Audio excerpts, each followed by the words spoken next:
Hello dear students, how are you? I hope you all are very good. Today I am going to teach chapter 12 of class 7th. The name of the chapter is Forest, a gift of nature.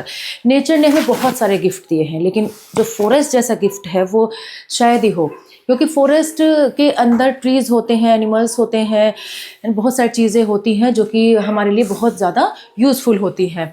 ठीक है, तो forest is one of the about 1/3 of world की land का 1/3 surface forest से ही covered है. Forest हमारी बहुत सारी चीज़ों में हेल्प करते हैं, डायरेक्टली भी और डायरेक्टली तरीके से वो हमारी बहुत ज़्यादा हेल्प करते हैं और कंट्री की इकोनॉमिक डेवलपमेंट में कंट्रीब्यूट करते हैं. Forest are home to a variety of plants and animals. Forest क्या है? हमारा प्लांट्स और एनिमल्स की वैरायटी का एक घर है. बहुत सारे trees, shrubs, mosses, mushroom, birds, mammals और बहुत सारे दूसरे एनिमल्स फॉरेस्ट में ही ग्रो करते हैं. ह्यूमन भी फॉरेस्ट पर ही बहुत सारी चीज़ों के लिए डिपेंड है. इन सब चीज़ों के अलावा वे enhancing the quality of environment की क्वालिटी को भी बढ़ाते हैं. Get various kind of raw materials to produce, और बहुत सारे रॉ मटेरियल्स को भी प्रोड्यूस करते हैं फॉरेस्ट, जैसे कि पेपर है, गम है, रेजिन है, चारकोल, मेडिसिन, ईटीसी.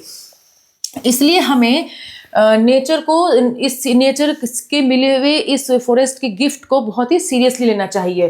ठीक है, क्यों है हमारे लिए फॉरेस्ट इंपॉर्टेंट?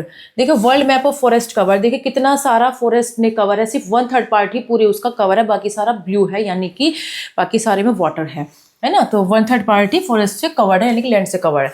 तो फॉरेस्ट क्या है? Are of immense value to the life and prosperity of human beings and of nations. Let's see, forest बहुत ज़्यादा कीमती है ह्यूमन बींग्स के लिए भी, प्रोस्पेरिटी लाइफ के लिए भी. तो सबसे पहले वो क्या करते हैं? एनवायरनमेंट को बैलेंस भी रखते हैं. कैसे? देखिए, फॉरेस्ट बहुत ज़्यादा ज़रूरी है एनवायरनमेंट की मेंटेनेंस के लिए, नेचर को बैलेंस के लिए. वे किस चीज़ में हेल्प करते हैं? साइक्लिंग न्यूट्रिएंट्स में, producing oxygen, reducing atmospheric pollution में वो हमारी हेल्प करते हैं. और they also help in reducing fluid मतलब जैसे बाढ़ वगैरह आ जाती है उसको भी फॉरेस्ट कम करते हैं, वाटर को स्टोर करते हैं और सोयल इरोजन को मॉडरेटिंग करते हैं, मतलब सोयल इरोजन को होने से रोकते हैं. ठीक है, फॉरेस्ट शेड प्रोवाइड करते हैं. वो सोइल को शेड प्रोवाइड करने का मतलब धूप से वो जो सोइल होती है वो बिल्कुल ड्राई हो जाती है, उसके अंदर से वाटर सारा एब्जॉर्ब हो जाता है, तो फॉरेस्ट की वजह से वो मॉइस्ट बनी रहती है. नेक्स्ट है हमारा habitat for plants and animals. Forest are habitat for millions of plants and animals. बहुत सारे मिलियंस प्लांट्स और एनिमल्स का वो हैबिटेट है, यानी कि उसका रहने का घर है ना, प्लांट्स और एनिमल्स का, जो कि बायोलॉजिकल अर्थ पर जो बायोलॉजिकल डाइवर्सिटी के लिए बहुत ज़्यादा इंपॉर्टेंट है. एनिमल्स की बहुत सारी स्पेशीज फॉरेस्ट के अंदर रहती है और वे वहीं से वो food, shelter, suitable atmosphere grow करते हैं और लाइव करते हैं, क्योंकि बहुत सारे स्पीशीज जब एनिमल्स की है वहाँ पर, तो वो सब कहाँ जाएगी? फॉरेस्ट पर ही डिपेंड है अपनी हर चीज़ के लिए. तो इनमें से ज़्यादातर एनिमल अगर उन सब चीज़ों को नहीं मिलती, ये सब चीज़ें बिना फॉरेस्ट के एनिमल्स क्या करेंगे? या तो वहाँ से चले जाएंगे या फिर वो मर जाएंगे. तो deforestation a wide variety of animal है ऑलरेडी वेनिस्ड. बहुत सारी डिफॉरेस्टेशन की वजह से, डिफॉरेस्टेशन का मतलब होता है कि जंगलों का कम होना, ख़त्म हो जाना, तो इनकी वजह से बहुत सारे एनिमल्स वेनिस्ड हो गए हैं, मतलब ख़त्म हो गए हैं, और बहुत सारे बिल्कुल ख़त्म होने की कगार पर है, एक्सटिंक्शन में है ना. तो ये वर्ल्ड का एक बहुत ही बड़ा लॉस है अगर एनिमल्स इस तरीके से एक्सटिंक्ट होंगे, यानी कि ख़त्म होंगे. वुड, फॉरेस्ट मेन सोर्स है वुड का. जो वुड के बिना, वुड से हमारी क्या चीज़ें बनती है सबको पता है कि बहुत ज़्यादा इंपॉर्टेंट है वुड हमारे लिए, है ना. तो वुड की जो डिमांड है सबसे ज़्यादा developing country is very high in developing country. जिसके अंदर जितनी ज़्यादा डिमांड है वुड की, वो उतनी ज़्यादा डेवलपिंग कंट्री है, मतलब बहुत ज़्यादा अच्छा कंट्री है, वो बहुत डेवलप्ड वाला कंट्री है. क्योंकि लोग क्या करते हैं, हर एक चीज़ में, कुकिंग में भी, हीटिंग में भी, हर चीज़ में वुड का यूज़ करते हैं. Fuel wood in fact counts for almost half of all woods harvested worldwide. लगभग 1.5 बिलियन पीपल डिपेंड है फ्यूल वुड पर, क्योंकि उनकी प्राइमरी एनर्जी सोर्स वुड ही है. टिम्बर किसके लिए यूज किया जाता है? फर्नीचर बनाने के लिए. डोर्स, विंडो, कार्ड्स, प्लफ्स, boards, tool handles, sports goods, plywood, इन सब चीज़ों के लिए टिम्बर का यूज़ किया जाता है. ठीक है, टिम्बर भी फॉरेस्ट से ही मिलते हैं. और डिस्ट्रक्शन ऑफ द फॉरेस्ट, अगर फॉरेस्ट डिस्ट्रक्ट होगा, मतलब ख़त्म होगा, तो ये पेड़ भी काट दिए जाएंगे, है ना. वुड और टिम्बर भी फिर हमें नहीं मिलेंगे। तो पेपर, रेयन और फिल्म, इन सब कामों के लिए इनका यूज़ किया जाता है, फॉरेस्ट का यूज़ किया जाता है। अदर प्रोडक्ट्स, और भी ऐसी चीज़ें हैं इन सब के अलावा, तो कौन सी चीज़ें हैं? Forest also provide many other minor products other than would. Would और टिम्बर के अलावा और भी बहुत सारी चीज़ें फॉरेस्ट प्रोवाइड करता है। क्या क्या कौन सी चीज़ें हैं? रेजिन है, thatch, fruit, nuts, herbs, medicine, oil, forage यानी कि चारा और भूसा, है ना। थैच और फॉरेज मतलब चारा और भूसा, और नट्स मतलब मेवे वगैरह जो होते हैं, और कमर्शियल फ्लावर और स्पाइसेस यानी कि मसाले, सिरप्स, इन सब चीज़ों का भी प्रोडक्शन फॉरेस्ट के हेल्प से ही होता है। तो बैम्बू जो होती है यूज़ की जाती है राफ्टर्स में, रूफिंग, वॉली राफ्टर्स मतलब छप्पर जो बन जाता है वो, रूफिंग, वॉलिंग, फ्लोरिंग और बास्केटरी में भी बैम्बूज का यूज़ किया जाता है। और बैम्बूज कहाँ से मिलेंगे? वो भी हमें फॉरेस्ट से मिलते हैं। तो फॉरेस्ट प्लांट्स ऐसे होते हैं क्योंकि sandalwood, rosha grass and khus are used in the manufacture of the cosmetic, soaps, incense sticks etc। तो फॉरेस्ट प्लांट से ही हमें सैंडलवुड, रोशा ग्रास, खास, ये सब, इन सब चीज़ों को, और कॉस्मेटिक सोप्स वगैरह बनाने में इन सब चीज़ों का यूज़ किया जाता है। तो जो ये सब चीज़ें भी हमें कहाँ से मिलती हैं? फॉरेस्ट से मिलती हैं। ठीक है। Interdependence of plants and animals, plants और एनिमल्स एक दूसरे के ऊपर इंडिपेंडेंट है। प्लांट्स के बिना एनिमल्स नहीं रह सकते, एनिमल्स के बिना प्लांट्स नहीं रह सकते। क्योंकि जो एनिमल्स ऐसे हैं जो कि प्लांट्स नहीं खाते हैं, लेकिन फिर वो जिनको खा रहे हैं तो वो तो प्लांट्स ले रहे हैं, तो इस तरीके से वो डायरेक्ट और इनडायरेक्ट तरीके से वो एक दूसरे के ऊपर डिपेंड है। तो animals depend on plants for food. Plants are the source of food, grains, fruits, veg. प्लांट्स किस किस चीज़ का सोर्स है? किस किस चीज़ का सोर्स है मतलब क्या चीज़ मिलती है हमें प्लांट से? तो food, grains, fruits, vegetables, spices, T, coffee, ये सब चीज़ें हमें प्लांट्स से मिलती हैं। और कुछ जो एनिमल्स हैं वो प्लांट्स ही खाते हैं, और जो प्लांट्स ही खाते हैं एनिमल्स, उनको हार्बीवोरस बोला जाता है।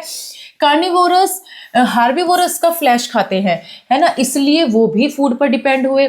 उनको भी, अगर वो हार्बीवोरस एनिमल्स को खा रहे हैं, कार्निवोरस एनिमल, तो हार्बीवोरस तो प्लांट को खा रहे हैं, तो जब तक प्लांट को हार्बीवोरस नहीं खाएंगे तो कार्निवोरस को भी हार्बीवोरस कैसे मिलेंगे? ठीक है। तो हार्बीवोरस डिपेंड है प्लांट्स पर और कार्निवोरस उनके फ्लैश पर।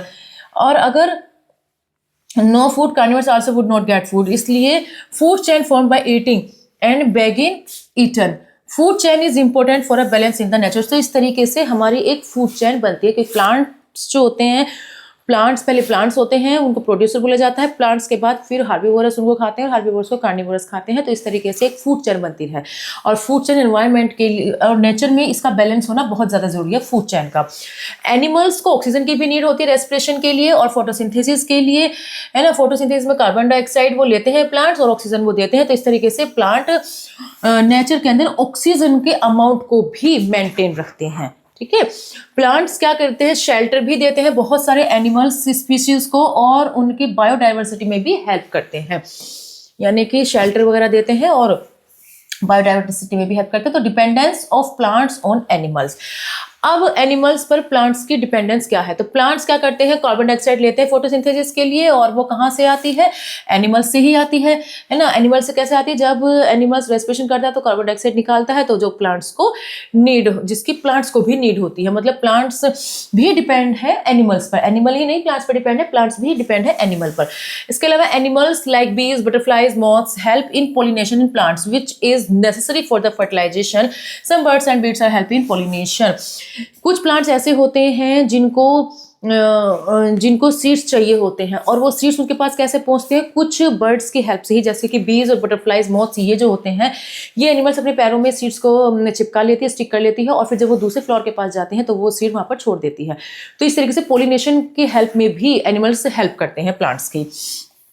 सीड के डिस्पर्सल में भी एनिमल्स डिपेंड है ना। सीड्स का जो डिस्पर्सल होता है एनिमल्स उसमें हेल्प करते हैं। बर्ड्स और दूसरे एनिमल्स इंपॉर्टेंट एजेंट है सीड डिस्पर्सल में, और जब तक सीड डिस्पर्सल नहीं होगा तो प्लांट भी ग्रो नहीं करेंगे। मतलब सीड जब तक नहीं आएगा, दूसरी जगह पर नहीं आएगा, तो कैसे ग्रो करेगा?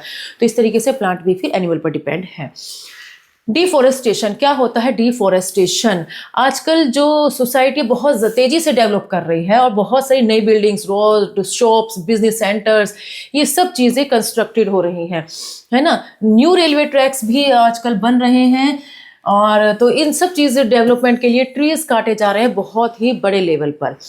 ट्रीज का कटना एक लार्ज स्केल पर, बिल्डिंग क्यों कट रहे हैं? क्योंकि बिल्डिंग का कंस्ट्रक्शन होना है, रोड्स बननी है, रेलवे ट्रैक्स बनने हैं, इन सब के लिए वुड और टिम्बर चाहिए, और एग्रीकल्चर लैंड भी चाहिए होती है, जहाँ पर मतलब ये है कि भाई इस साइड कुछ भी रोड वगैरह बननी है तो भले ही वहाँ एग्रीकल्चर लैंड है, लेकिन वो भी उसे भी हटा दिया जाता है। तो इन सब को बोला जाता है डिफोरेस्टेशन। इस तरीके से मतलब जरूरी चीज़ों का भी डिस्ट्रॉय कर देना, है ना, उसको डिफोरेस्टेशन बोला जाता है, प्लांट्स वगैरह इन सबको हटा देना वहाँ से। तो with the ever increasing population and demand for forest products and forest land, तो इस तरीके से बढ़ती हुई पॉपुलेशन और फॉरेस्ट के लिए डिमांड, फॉरेस्ट प्रोडक्ट्स के लिए डिमांड और फॉरेस्ट लैंड्स, इन सब को के जो रेट है डिफोरेस्टेशन के, इस रेट, ये जो रेट है ना इसका, ये सब बढ़ता जा रहा है, जो कि एक बहुत ही, ये सिर्फ इंडिया में ही नहीं है बल्कि ऑल ओवर द वर्ल्ड, पूरी दुनिया में ये प्रॉब्लम क्रिएट हो रही है डिफोरेस्टेशन की। तो deforestation has impact on the environment as well as on the living beings. तो डिफोरेस्टेशन क्या है? एनवायरनमेंट पर एक ग्रेट इम्पैक्ट है, इस साथ ही साथ लिविंग बींग्स के लिए भी एक प्रॉब्लम हो जाएगी। तो इसके बारे में, इसके इम्पैक्ट्स के बारे में पढ़ते हैं कि अगर डिफोरेस्टेशन होगा तो क्या क्या चीज़ों के लिए हमें दिक्कत हो जाएगी। तो क्लाइमेट चेंज, फॉरेस्ट टेम्परेचर को मेंटेन करते हैं और रेनफॉल में भी, जो बारिश होती है उसमें भी फॉरेस्ट हेल्प करते हैं। और अगर कहीं कम फॉरेस्टेशन हो रही है तो वो रीज़न भी डिफॉरेस्टेशन की वजह से ही वहाँ पर कम बारिश हो रही है, और कम बारिश अगर होगी तो दिक्कत हो जाएगी, है ना। अर्थ का जो टेम्परेचर है एटमॉस्फेयर का वो बढ़ने लगेगा, और फिर ये एक अच्छा साइन नहीं है। अगर टेम्परेचर अर्थ का बहुत ज़्यादा, हल्की सी और टेम्परेचर हल्का सा बढ़ते के साथ ही एडजस्ट होना मुश्किल हो जाता है, और अगर डिफॉरेस्टेशन हुआ तो फिर ये टेम्परेचर बहुत ज़्यादा बढ़ जाएगा। कार्बन डाइऑक्साइड का अमाउंट भी बहुत ज़्यादा बढ़ जाएगा डिफॉरेस्टेशन की वजह से, और डिफॉरेस्टेशन और इंडस्ट्रियलाइजेशन की वजह से। इंडस्ट्रियलाइजेशन का मतलब होता है इंडस्ट्रीज वगैरह जो लग जाती हैं, जो क्रॉप लैंड है उन्हें ख़त्म करके जो इंडस्ट्री वगैरह लग जाती है, तो इन सब की वजह से कार्बन डाइऑक्साइड का अमाउंट जो है बढ़ जाएगा। तो ये सब चीज़ें, इन सब चीज़ों की वजह से क्लाइमेट चेंज हो जाता है, ठीक है। डिफॉरेस्टेशन, इंडस्ट्रियलाइजेशन की वजह से, और कार्बन डाइऑक्साइड अगर बढ़ेगी तो फिर टेम्परेचर बढ़ेगा, तो इन सब की वजह से क्लाइमेट भी चेंज हो जाएगा। सोइल इरोजन, प्लांट्स की रूट सोइल पार्टिकल्स को अच्छे से बांधे रखती है, ठीक है। प्लांट की जो रूट्स होती है सोइल पार्टिकल्स को अच्छे से बांधे रखती है, और वो अपने अंदर से विंड और वाटर को इतनी आसानी से नहीं जाने देती है। तो इस तरीके से दे चेक सोइल इरोजन। तो आप इस तरीके से सोइल इरोजन को चेक कर सकते हैं कि सोइल इरोजन सोइल की जो फर्टिलिटी होती है उसको रिड्यूस करती है। सोइल इरोजन से क्या होगा? अगर जो प्लांट्स हैं, प्लांट्स की जो रूट्स होती हैं वाटर और एयर को बांधे रखती है, तो सोइल इन सबको अच्छे से अगर पकड़े रखेगी तो वाटर वगैरह वहाँ से नहीं जाएगा। अगर प्लांट्स नहीं होंगे तो जो सोइल की जो फर्टिलिटी है वो वहाँ से हट जाएगी, ठीक है, और फर्टिलिटी हो जाएगी, यानी कि सॉइल इरोजन हो जाएगा। फ्लूड क्या है? फ्लूड एक किस्म से बाढ़, यानी कि बहुत ज़्यादा पानी का हो जाना, उसको फ्लूड बोला जाता है। तो फॉरेस्ट आल्सो चेक फ्लूड्स, तो फॉरेस्ट फ्लूड्स को भी कंट्रोल करते हैं, है ना, क्योंकि फॉरेस्ट के जो ट्रीज होते हैं वो एक नेचुरल बैरियर है for flowing water and hence control floods to a certain extent. जो वाटर बह रहा है उसको रोकने में जो फॉरेस्ट है नेचुरल बैरियर है, मतलब उसको पानी को बहने नहीं देते हैं ज़्यादा, उसको वहीं पकड़े रखते हैं।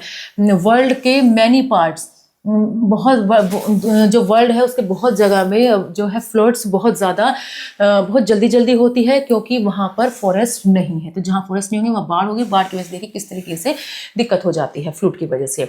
नेचुरल